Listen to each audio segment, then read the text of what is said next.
அரசியல் களம் நேயர்களுக்கு வணக்கம். இன்றைக்கு நம்மோடு நேர்காணலுக்காக அரசியல் விமர்சகர் ராஜகம்பீரன் அவர்கள் நம்மோடு இணைந்திருக்கிறார். அவரோடு பேசலாம். வணக்கம். வணக்கம். 2019ஆம் ஆண்டு தமிழ்நாட்டே உழுக்கினது பொள்ளாச்சி பாலியல் வழக்கு. கிட்டத்தட்ட 6 ஆண்டுகள் கழித்து அந்த வழக்குல தீர்ப்பு வந்திருக்குது. கோவை பெண்கள் நீதிமன்றம் தான் தீர்ப்பு வழங்கியிருக்காங்க. 9 பேருமே குற்றவாளி, சாகும் வரை சிறை அப்படின்னு தீர்ப்பு வழங்கியிருக்காங்க இல்லையா? அவங்களோட பார்வை என்ன? அதிமுகவினுடைய ஆட்சி காலத்திலே இந்த பிரச்சனை பெரிய அளவிலே வெடித்தது. பிறந்தநாள் விழாக்களுக்கு அழைக்கிறோம், ஏதாவது ஃபங்க்ஷனுக்கு அழைக்கிறோம், பார்ட்டிக்கு கூப்பிடுறோம், ஏதாவது ஒரு வகையில் பெண்களை நட்பாக மாற்றிக்கொண்டு இன்றைக்கி சோசியல் மீடியா அதிகமாக இருக்கிற காலகட்டங்களில் முன்னாடிலாம் ஒரு பொண்ணை வாழ்க்கையில் பார்க்குறதுக்கு ஆண்கள் படாத பாடுபடுவான்.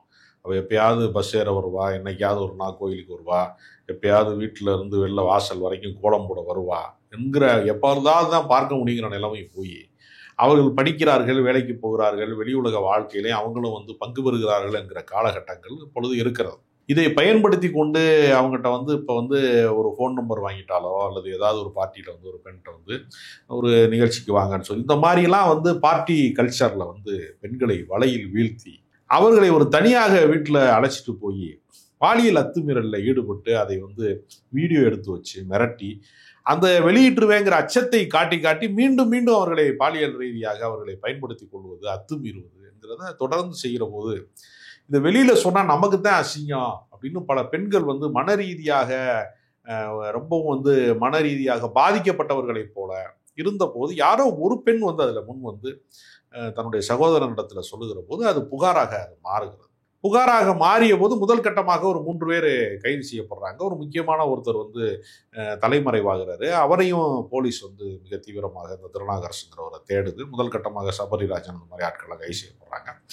அதற்கு பின்பு தான் என்னென்னா அவங்க எதையெல்லாம் அழிச்சிட்டாங்களோ அவங்களுடைய ஐஃபோன்லேயோ லேப்டாப்லேயோ வச்சுருந்ததெல்லாம் அதையெல்லாம் இன்னைக்கு மீண்டும் அந்த எலக்ட்ரானிக் எவிடன்ஸ் எல்லாத்தையுமே ரெக்கவர் பண்ணுறது மூலமாக எல்லா ஆதாரங்களையும் எடுத்த போது அண்ணா அடிக்காதீங்கண்ணா அடிக்காதீங்கண்ணா அப்படின்னு சொல்லி பெல்ட்டால் அடிக்கிற காட்சிகள்லாம் வந்தபோது தமிழகமே அதிர்ந்தது.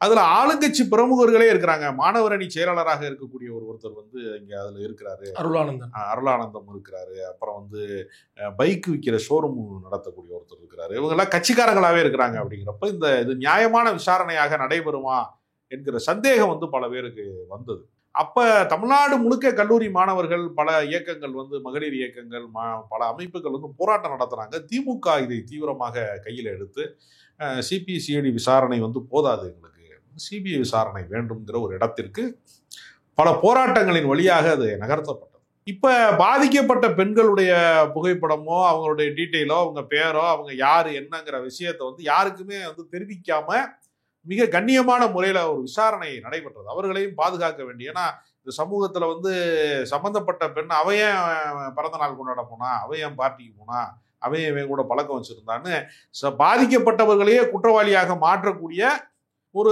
மோசமான ஒரு ஆணாதிக்க மனநிலை பல பேர்கிட்ட இருக்கு. அப்படிங்கிறதுனால அந்த பெண்களின் எதிர்காலம் பாதிக்கப்படக்கூடாது என்கிற அடிப்படையில் மிக சிறப்பாக ஒரு விசாரணை நடைபெற்றிருக்குது. என்ன பெரிய ஆச்சரியம்னா இதுல யாருமே பிறல் சாட்சியாக மாறல. 66 சாட்சியுமே சாட்சி சொல்றாங்க. மாறவே இல்லை. எந்த சாட்சியுமே பிறர் சாட்சியமாக மாறல, உறுதிப்படுத்தப்பட்டிருக்கு. அது மாதிரியே புகார் அளிக்கப்பட்ட பெண்களும் யாரும் பின்வாங்கல. அதுக்கு மிக முக்கியமான காரணம் என்னன்னா குற்றவாளிகளுக்கு ஜாமீன் வழங்கப்படல. இவங்க ஆட்டையை கலைச்சிருவாங்க அப்படிங்கிறதுக்கான வாய்ப்பே தரப்படலை. இந்த விசாரணையில இருக்கக்கூடிய நேர்மை இருக்கு பாருங்க, அரிதினும் அரிதாக சில வழக்குகள்ல மட்டும்தான் இந்த மாதிரியான, அதுலயும் அந்த பெண் நீதிபதியாக இருக்கக்கூடியவங்க நந்தினி என்று சொல்லக்கூடியவங்க எல்லாம் யாருமே எந்த அரசாங்கத்தினுடைய நிர்பந்தம், அதிகார வர்க்கத்தினுடைய நிர்பந்தம், ஆளுங்கட்சியினுடைய நிர்பந்தம், ஏற்கனவே ஆளுங்கட்சியா இருந்தவர்களுடைய நிர்பந்தம் என்று எதன் பொருட்டும் அவர்கள் யாரும் அச்சப்படாமல் இந்த வழக்கை விசாரித்து ஒரு நியாயமான தீர்ப்பை வழங்கியிருக்கிறாங்க.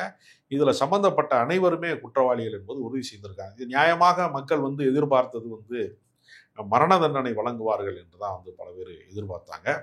ஆனால் மரண தண்டனை என்பது எல்லா வழக்குகளுக்கும் கொடுக்கக்கூடாது, மரண தண்டனையே முதல்ல ஒரு தவறான விஷயம் அப்படிங்கிற ஒரு கருத்தும் இருக்கிறது. ஏன்னா இயற்கை உருவாக்கிய உயிரை இயற்கை தான் எடுத்துக்கொள்ள வேண்டுமே தவிர சட்டத்தின் பெயரால் ஒரு படுகொலை செய்யக்கூடாது என்கிற அடிப்படையில் சாகும் வரை ஆயுள் தண்டனை அப்படிங்கிற ஒரு இடத்துல இதுவும் மரண தண்டனை ஒப்பானது தான். ஏறத்தாழ அவங்க வாழ்க்கை முடிஞ்சிருச்சு, சிறையிலேயே அவர்கள் வாழ்க்கை கழிய போகிறது அப்படிங்கிற ஒரு தீர்ப்பு வந்திருக்கிறது. பாதிக்கப்பட்ட பெண்களுக்கான நஷ்ட ஈடம் ஏறத்தாழ ஒரு 85 லட்சம் வரைக்கும் அது பகிர்ந்து அளிக்கப்படும் அப்படிங்கிறதையும் அரசு தரப்பு உறுதி செய்திருக்கிறது. இதில் வந்து அரசு தரப்பு வந்து திமுக அரசு எதிர்க்கட்சியாக இருக்கும்போது எடுக்கப்பட்ட இந்த வழக்கினுடைய அந்த வேகத்தை ஆளுங்கட்சி ஆனதற்கு பின்பு குறைத்து கொள்ளாமல் இந்த வழக்கை வந்து சரியாக வந்து அவர்கள் கையாண்டிருக்கிறார்கள். அரசு தரப்பு வழக்கறிஞரும் சரி, அரசாங்கமும் இதற்கு போதிய ஒத்துழைப்பை தந்திருக்கிறது. பெண்களின் பாதுகாப்பு மீண்டும் ஒரு முறை உறுதி செய்வதற்கான ஒரு தீர்ப்பை வழங்கியிருக்கிறார்கள். குறிப்பா இந்த வழக்கு வந்து 2019 காலகட்டத்தில் நிறைய பாதிக்கப்பட்டவங்களுக்கு எதிராகவும் இந்த குற்றவாளிகளுக்கு ஆதரவாகவுமே அதிமுகவினர் செயல்படுறாங்க. வெளிப்படையா பொள்ளாச்சி ஜெயராமனே பார்த்தீங்கன்னா வந்து பத்திரிகையாளர்களை மிரட்டினாரு, சாட்சிகளை வந்து கலைக்க முயற்சி பண்ணார் அப்படிங்கிற குற்றச்சாட்டுலாம் வந்தது. அதையும் மீறி இப்படி ஒரு தீர்ப்பு வந்தது. அதிமுகவுக்கு பின்னடைவா மாறுமா அரசியல் ரீதியா? இல்ல, அதிமுக மீது வந்து இது முதல் குற்றச்சாட்டு கிடையாது. ஏற்கனவே அதிமுக வந்து ஏற்கனவே மாணவிகளை உயிரோட வைத்து பஸ்ஸில் வச்சு கொளுத்துனாங்க. இந்த வழக்கிலேயே வந்து மிக மோசமான பல முன்னுதாரணங்கள் இருக்கிறது. அதனால சட்டம் ஒழுங்கு சார்ந்து அல்லது சமூக விரோத செயல்கள் சார்ந்து இப்ப எல்லா கட்சிகளிலையுமே சமூக விரோதிகள் நீக்கமர நிறைந்திருக்கிறார். அதுல இந்த மாதிரி கட்சியில என்ன சிக்கல்னா, உடனடி நடவடிக்கை என்பதுன்னு ஒண்ணு இருக்குல்ல. இப்போ நீங்கள் வந்து அண்ணா பல்கலைக்கழக மாணவிக்கு ஒருத்தர் அத்துமீறல் நடத்தினார் அப்படிங்கிறவர் அவர் திமுக சார்ந்தவர்களோட புகைப்படம் எடுத்துக்கொண்டார். ஆனால் திமுக வந்து அதில் சளைக்காமல் அவர் மீது நடவடிக்கை எடுத்தாங்கல்ல. இதில் வந்து நடவடிக்கை எடுப்பதில் ஒரு பெரிய காலதாமதம் இருந்ததாகவும் அந்த காலகட்டத்தில் பல குற்றச்சாட்டுகள் வந்தது. ஆனால் இன்னுமே யார் அந்த சார் அப்படிங்கிறத ஹேஷ்டேக் வந்து அதிமுக பாஜக யார் அந்த சாருங்கிறத அந்த தீர்ப்பு விவரத்தில் அந்த 9 சார் இன்னைக்கு வெளியிட்டிருக்கிறாங்க. அது மாறி மாறி சொல்லலாம் யார் வேண்டுமானாலும். ஆனால் நடவடிக்கை எடுக்கிறார்களா இல்லையா? எப்பொழுதுமே ஒரு குற்றம் நிகழாமல் தடுக்க வேண்டும். நமக்கு என்னன்னா, குழந்தைகள் வளர்ப்பிலேயே ஆம்பளை அவன் எப்படி வேணாலும் இருப்பான், பொம்பளை தான் ஒழுக்கமாக இருக்கணும்னு சொல்கிறாங்க. இல்லை, நம்ம வீடுகளில் நம்ம பேசுகிறோம், சாதாரணமாக அப்படி பேசுகிறோம். ஆனால் நடைமுறையில் ஆண் தனியாக கெட்டு போக முடியாது, ஒரு பெண் தனியாக கெட்டு போக முடியாது.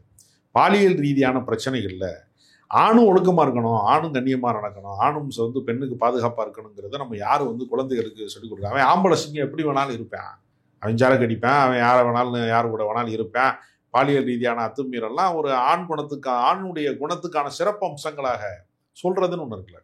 அது உளவியலாகவே என்ன செய்யறதுன்னா, குற்றத்தை வந்து இயல்பாக எடுத்துக்கொள்வது, பொம்பளை தான் அடக்க ஒடுக்கமாக இருக்கணும்னு சொல்றதெல்லாம் இருக்கு இல்லையா. இது வந்து மேற்கூரை எரிஞ்சா பரவாயில்ல, வீட்டுக்குள்ள தீ விழுகாம எப்படி இருக்கும் மேற்கூரை எரிஞ்சா. ஆனால் ஆணும் பெண்ணும் வந்து கற்பு நிலை என்று சொன்னால் இரு கட்சிக்கும் அதை பொதுவில் வைப்போம்னு பாரதியார் சொல்லியிருக்காரு. ஆணாக இருந்தாலும் பெண்ணாக இருந்தாலும் 2 பேருமே அத்துமீறாமல் இருக்க வேண்டும், 2 பேருமே ஒழுக்கமாக நடந்து கொள்ள வேண்டும்ங்கிறதான் யதார்த்தமே தவிர, ஆண் எப்படி வேணாலும் இருக்கலாம்னு ஒரு ஆணாதிக்க சிந்தனையோட நீங்கள் வளர்க்கிற போது அவன் என்ன செய்யறான், இன்னைக்கு இருக்கக்கூடிய சோசியல் மீடியா, இன்னைக்கு இருக்கக்கூடிய நவீன வசதிகளை பெண்களை வந்து ஒரு நுகர்வு பொருளாக பார்ப்பது. அதுக்கு வந்து பல காரணங்கள் இருக்கிறது. அப்போ காமம் வந்து கட்டுப்படுத்த முடியாத ஒரு வெறியா மாறுற இடம், அதீதமாக அனுபவிக்க வேண்டும் என்று நினைக்கிற இடம், நம்ம அதிகாரத்தில் இருக்கோம், பணத்தில் இருக்கோம், நம்மளை கேள்வி கேட்க யாருமே இல்லைன்னு நினைக்கிறதுக்கான அந்த தெனாவட்டு, திமிரு, இதெல்லாம் ஆணாதிக்க திமிரு, இதெல்லாம் சேர்ந்து தான் இந்த குற்றங்களுக்கு துணை புரியுது. அப்போ சமூகத்தில் இது போன்ற குற்றங்கள் நிகழாத வண்ணம் வந்து பெண்களுக்கு நம்ம எப்படி வந்து இப்படிலாம் இருக்கணும் அப்படி இருக்கணும்லாம் சொல்லிக் கொடுக்குறோமோ அதே தன்மைகளை ஆண்களுக்கும் சொல்லிக் கொடுக்க வேண்டிய அவசியம் இருக்கிறது. ஆண் குழந்தைகளின் பெற்றோர்களுக்கும் இந்த அவசியம் இருக்குது. இன்னைக்கு அந்த தீர்ப்பு வழங்குவதற்கு முன்பு பார்த்தீங்கன்னா பல பேர் இந்த குற்றம் செஞ்சது அறிவியல் பூர்வமாக எலக்ட்ரானிக் எவிடன்ஸ் மூலமாக உறுதிப்படுத்தப்பட்டு விட்டது. அவங்களால வேற எதையுமே சொல்ல முடியல.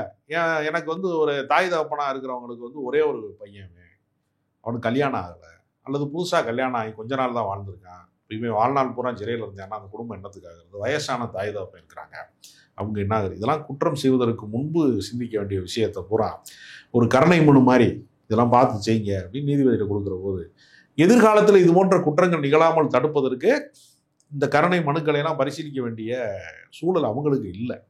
அதனால இது கடுமையான தீர்ப்பு வழங்கப்படணும். ஏன்னா சவுதி அரேபியா மாதிரி நாடுகள் எல்லாம் முச்சந்தியில வச்சு தலையை வெட்டணுங்கிறாங்க. இந்த மாதிரி பிரச்சனை இருக்கு. அந்த மாதிரியான கொடுமைக்கு மரண தண்டனை வரைக்கும் போக வேண்டிய ஒரு வழக்கு தான் அது. எக்ஸ்ட்ரீமான ஒரு வழக்கு தான். ஏன்னா பல குற்றவாளிகள் ரவுடிசத்தை எல்லாம் தாக்கு பிடிக்க முடியாத மக்கள் என்ன செய்யறாங்கன்னா என்கவுண்டரை ஆதரிக்கிறான். என்கவுண்டர் என்பதும் சட்டப்பூர்வமாக ஒரு தவறான விஷயம்தான்.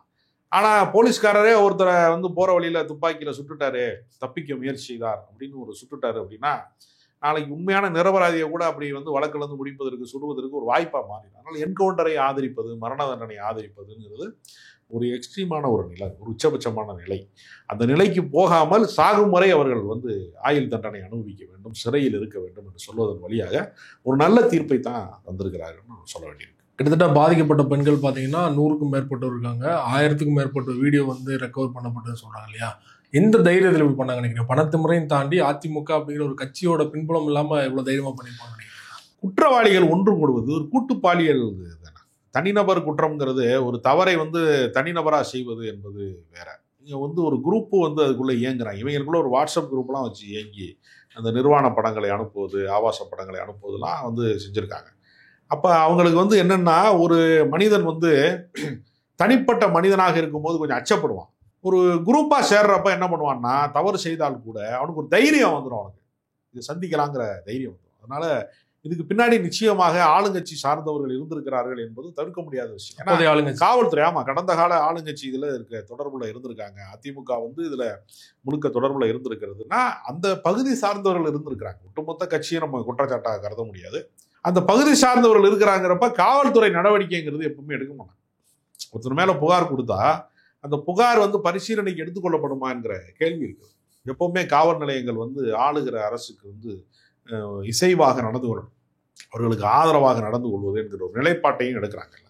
அதனால கடந்த அதிமுக ஆட்சியில் அதனால தான் இந்த விசாரணை வந்து மாநிலத்தினுடைய காவல்துறை விசாரிக்கக்கூடாது, சிபிஐனுடைய விசாரணையாக மாற்றப்பட வேண்டும் என்பதற்கான புலனாய்வு அது மாறலைன்னா ஒருவேளை வந்து தடயங்கள் அளிக்கப்பட்டிருக்கலாம், இந்த எவிடன்ஸ்லாம் இல்லாமல் போயிருக்கலாம், இந்த 9 பேரை உறுதி செய்வதில் வந்து சிக்கல் ஏற்பட்டிருக்கலாம், ஜாமீன் கொடுத்துருக்கலாம், அவங்க வெளியில் வந்து அந்த குடும்பங்களை மிரட்டி இருக்கலாம்.